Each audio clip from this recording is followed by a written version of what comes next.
بسم الله الرحمن الرحيم.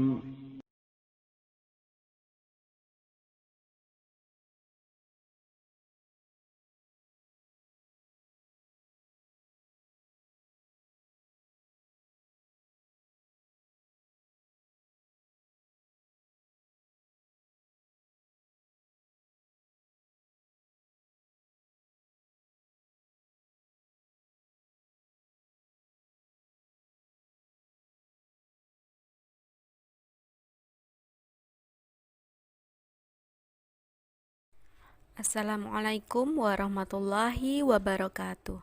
Alhamdulillahirabbil alamin, wassalatu wassalamu ala asyrofil anbiya'i wal mursalin wa ala alihi washabihi ajma'in. Amma ba'du. Teman-teman, bagaimana kabarnya hari ini? Semoga semuanya selalu dalam lindungan Allah Subhanahu wa taala. Sebelum kita mulai pelajaran kita hari ini, marilah kita berdoa terlebih dahulu supaya ilmu yang kita dapatkan bisa bermanfaat dunia dan akhirat. A'udzu billahi minasyaitonir rajim. Bismillahirrahmanirrahim. Allahumma inni as'aluka ilman nafi'an wa rizqan thayyiban wa amalan mutaqabbalan.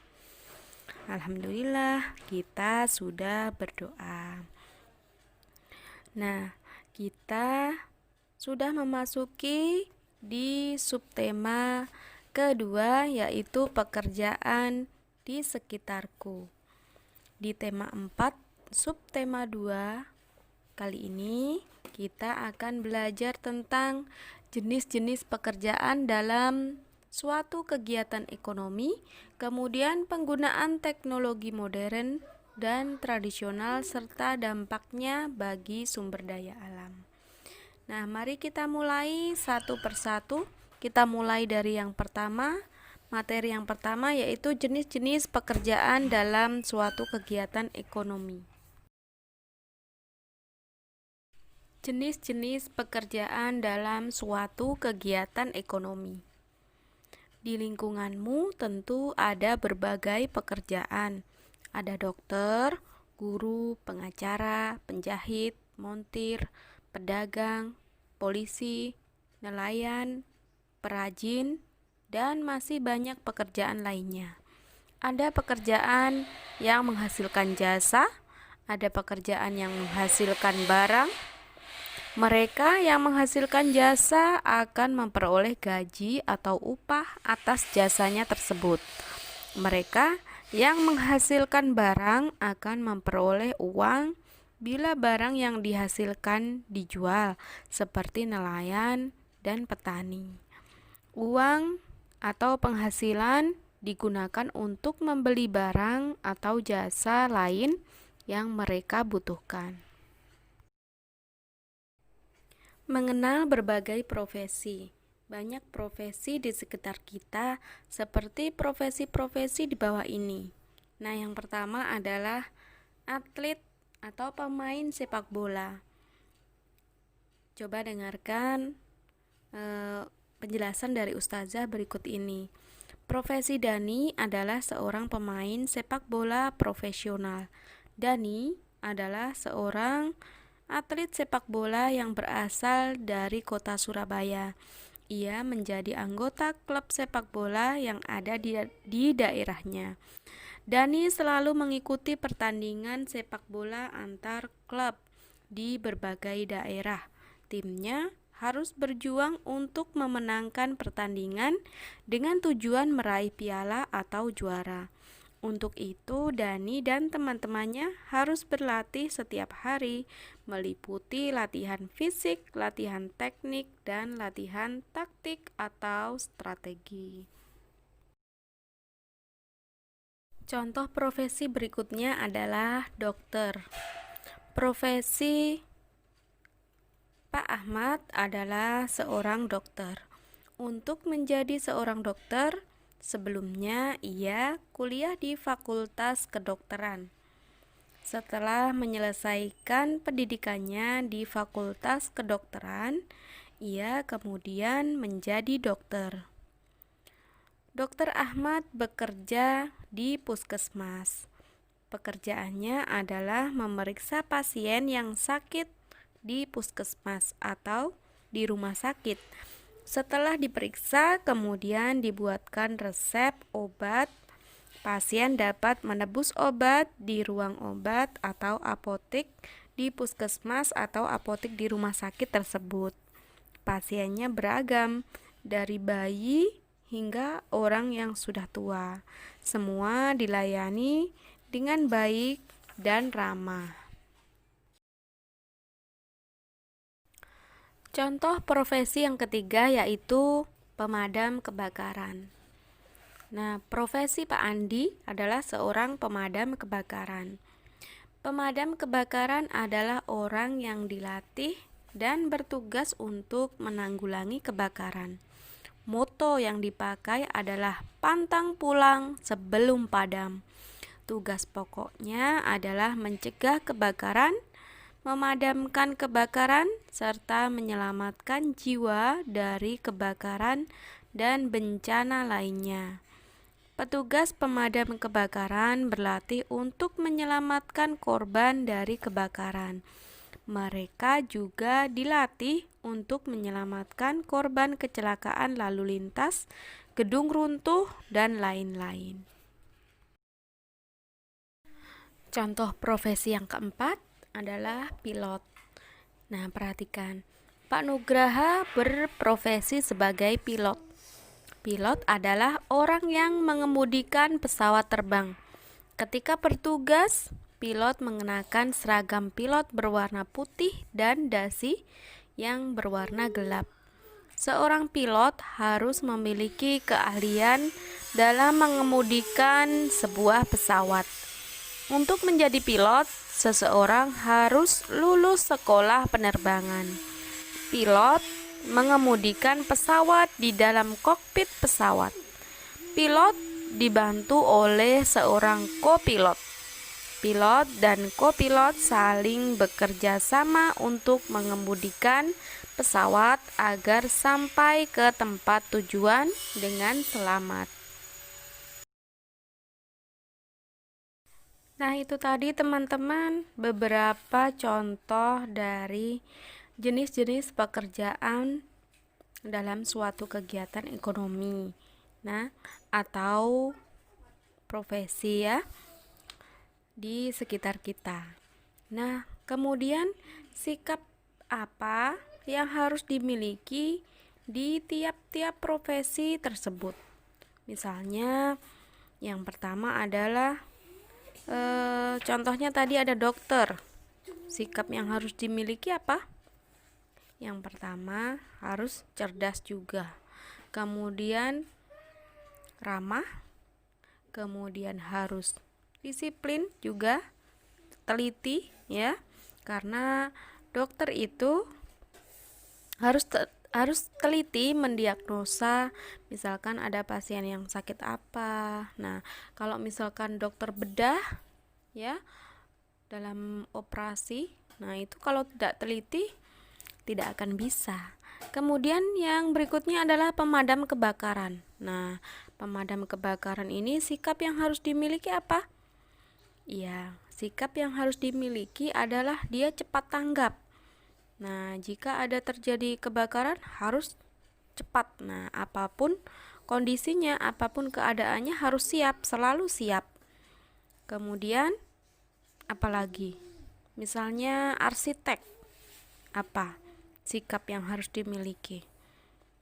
Ya, harus cerdas, kreatif, ya. Karena arsitek itu membuat sebuah bangunan. Nah, bagaimana bangunan itu terlihat indah, kuat, kokoh, dan nyaman?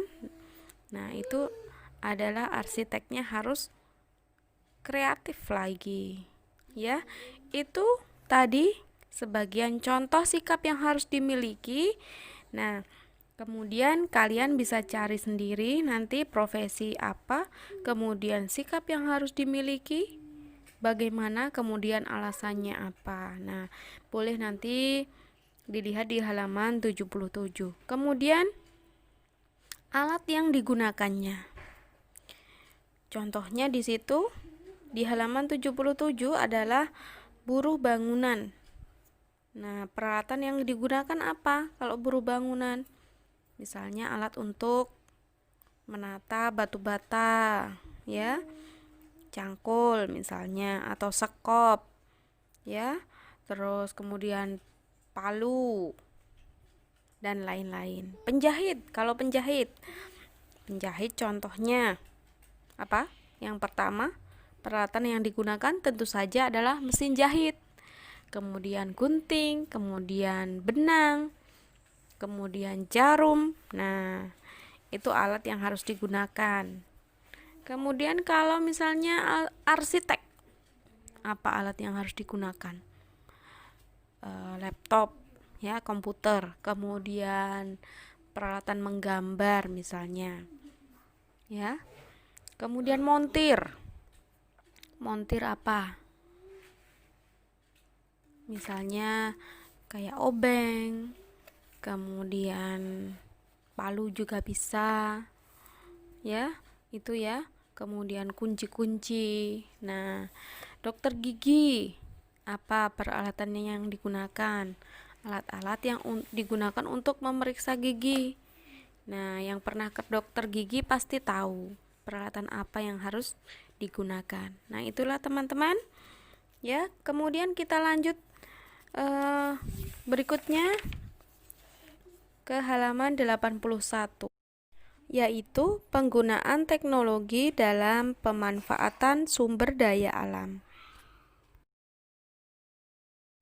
Pemanfaatan sumber daya alam dapat dilakukan baik secara langsung maupun tidak langsung.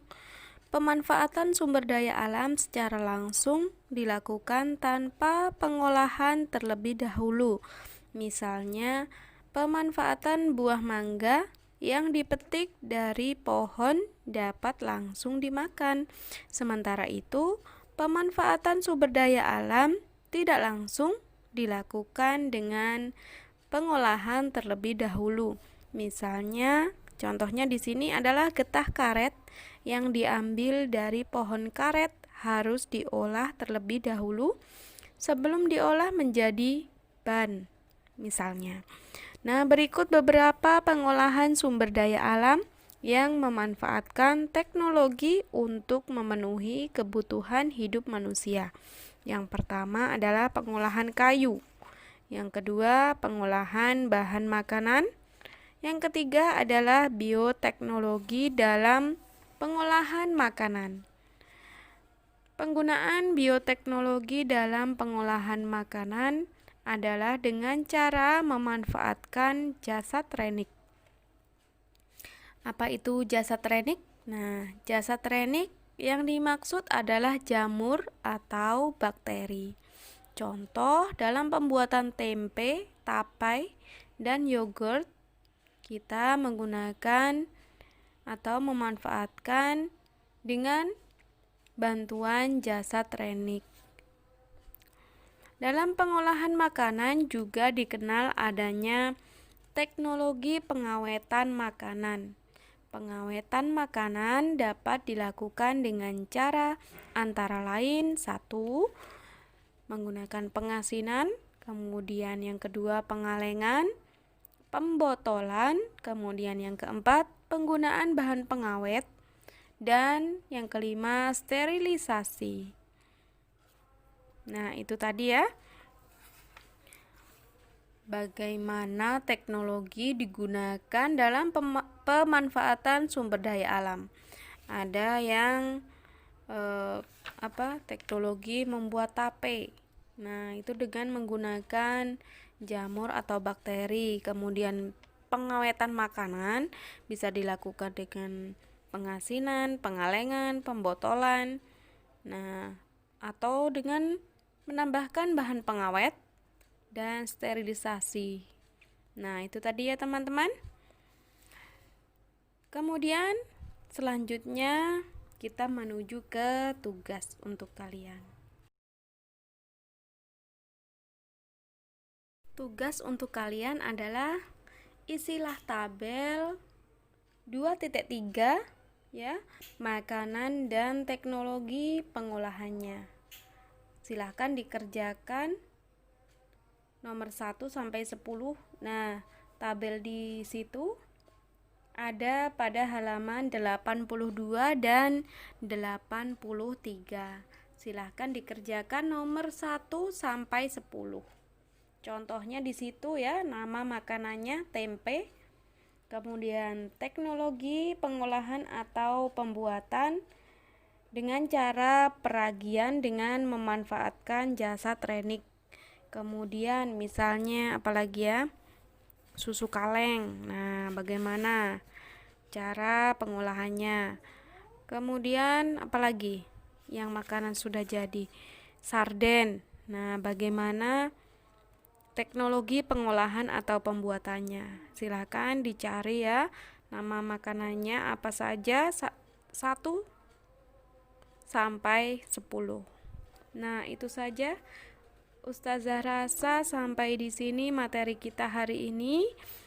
Marilah kita akhiri dengan doa kafaratul majelis. Subhanakallahumma wa bihamdika asyhadu alla ilaha illa anta astaghfiruka wa atubu ilaik. Assalamualaikum warahmatullahi wabarakatuh.